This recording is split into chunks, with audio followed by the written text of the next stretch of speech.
नमस्कार दोस्तों, मेरे चैनल पर आपका एक बार फिर से स्वागत है। आज के वीडियो में हम बात करेंगे कैसे पौधे उगने के लिए अलग-अलग मिट्टी के मिश्रण को पसंद करते हैं और वे मिट्टी के मिश्रण क्या हैं। मैंने अपने एक अन्य वीडियो में इस बारे में थोड़ी बात की थी कि कैसे सभी पौधों की मिट्टी की ज़रूरतें अलग-अलग होती हैं। हम सभी पौधों के लिए एक ही प्रकार की मिट्टी का उपयोग नहीं कर सकते, वे निश्चित रूप से मर जाएंगे। इस वीडियो में मैं फर्टिलाइजर के बारे में बात नहीं करूंगा, क्योंकि हर किसी का फर्टिलाइजर डालने का तरीका बहुत अलग होता है। कुछ लोग सॉलिड फर्टिलाइजर डालते हैं, तो कुछ लिक्विड फर्टिलाइजर डालते हैं। इसलिए इस वीडियो में हम केवल पौधों की मिट्टी और उपयोग किए जाने वाले गमले के प्रकार के बारे में बात करेंगे। तो पहला है रेगुलर मिट्टी का मिश्रण। हम इसके बारे में बात करेंगे। अब इस मिश्रण का उपयोग अधिकांश घरेलू पौधों के लिए किया जाता है। इस मिश्रण में कोकोपीट, बगीचे की मिट्टी और रेत होती है। नमी बनाए रखने के लिए कोकोपीट, बेसिक पोषक तत्वों के लिए बगीचे की मिट्टी और रेत मिट्टी के मिश्रण को अच्छी तरह से जल निकास करने में मदद करता है। यह मिट्टी मिश्रण अच्छी तरह जल निकास वाला है, ढीला है, झरझरी है, लेकिन फिर भी थोड़ी मात्रा में नमी बरकरार रखता है, जो coleus, syngonium, philodendron, aglaonema, caladium और फूल वाले पौधों जैसे पौधों के लिए अच्छा है। मूल रूप से ऐसे पौधे जो उनकी मिट्टी में हल्की नमी पसंद करते हैं। तो ये हुई मिट्टी की बात। अब बात गमले की मटेरियल और आकार की। मैं कहूंगा कि मिट्टी में हल्की नमी पसंद करने वाले पौधों के लिए हमेशा प्लास्टिक के गमले का उपयोग करें, क्योंकि वे नमी बनाए रखते हैं। लेकिन यदि आप चाहें तो आप मिट्टी के गमले का भी उपयोग कर सकते हैं। लेकिन मिट्टी के गमले के साथ एकमात्र समस्या यह है कि वे मिट्टी से नमी को सोख लेते हैं और इसलिए आपको अपने पौधों को अधिक बार पानी देने की आवश्यकता होती है। अब गमले के आकार के बारे में मैं कहूंगा कि हमेशा छोटे गमले से शुरुआत करें, पौधे के आकार को ध्यान में रखते हुए, लेकिन शुरुआत करें छोटे गमले के साथ। एक बार जब पौधा रूट बाउंड, तो आप अगले बड़े आकार के गमले में रीपॉट करें। अब अगला मिट्टी का मिश्रण उन पौधों के लिए है जिन्हें मिट्टी में थोड़ी सी भी नमी पसंद नहीं है। ये सक्यूलेंट और कैक्टस हैं, इसलिए मिश्रण में 80% रिवर सैंड और 20% बगीचे की मिट्टी होती है। पानी देने के बाद यह मिट्टी का मिश्रण 3 दिनों में सूख जाएगा और हमें सक्यूलेंट और कैक्टस के लिए इस प्रकार की मिट्टी की आवश्यकता है।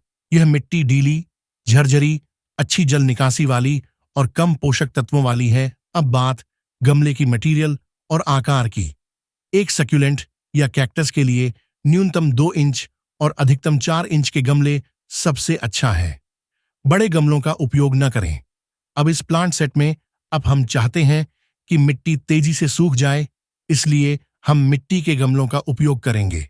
आप प्लास्टिक के गमले का भी उपयोग कर सकते हैं, लेकिन मेरे अनुभव से मिट्टी के गमले सक्यूलेंट और कैक्टस के लिए सर्वोत्तम है। अगला वाला बहुत ही असामान्य दिखता है, क्योंकि यह मीडिया ऑर्किड के लिए है।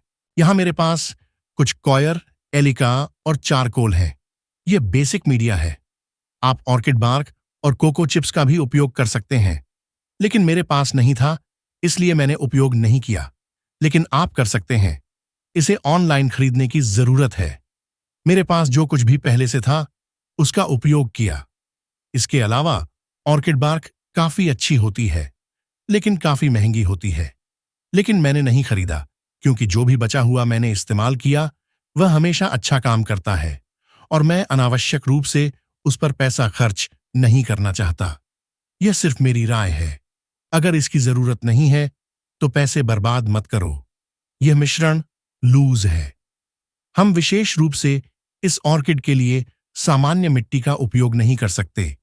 मैं अन्य ऑर्किड के बारे में नहीं जानता, लेकिन इस विशेष डेंड्रोबियम ऑर्किड के लिए यह ग्रोइंग मीडिया मिश्रण है। उनके पास अन्य पौधों की तरह सामान्य जड़ें नहीं होती हैं। उनके पास केवल एरियल रूट्स होती हैं, इसलिए सामान्य मिट्टी पौधे को मार देगी। उन्हें बहुत अधिक वेंटिलेशन की आवश्यकता होती है। गमले भी बहुत अलग है। हम इस विशेष ऑर्किड के लिए रेगुलर गमले का उपयोग नहीं कर सकते हैं। एयर सर्कुलेशन के लिए बहुत सारे छेद होने चाहिए। याद रखें कि आप सामान्य गमले का उपयोग नहीं कर सकते हैं। अब आखिरी, यह सिर्फ सादे बगीचे की मिट्टी है। इस मिट्टी में कोई रेत या कोकोपीट नहीं है, केवल बगीचे की मिट्टी है।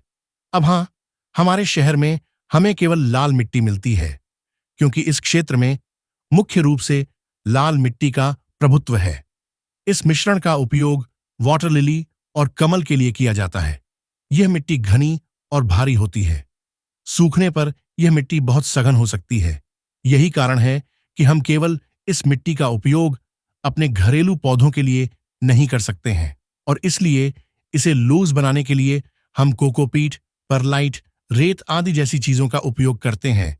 लेकिन इस मिट्टी का वाटर लिली और कमल के लिए उपयोग करने में कोई समस्या नहीं है। ये गमले पानी में आधे डूबे हुए हैं। जब यह मिट्टी पानी के नीचे होती है तो यह कॉम्पैक्ट नहीं होती है और यह बेहद नरम होती है। वाटर लिली या कमल जैसे पौधे उगाने के लिए आप 7 से 8 इंच के गमलों का उपयोग करें। तो दोस्तों, मुझे आशा है कि यह वीडियो मददगार था। अगर आपको वीडियो पसंद आया तो लाइक बटन दबाएं और सब्सक्राइब करना न भूलें। तब तक मैं आपकी अनुमति चाहता हूं। अगले वीडियो में मिलते हैं। अपना ख्याल रखें और आपके समय के लिए धन्यवाद।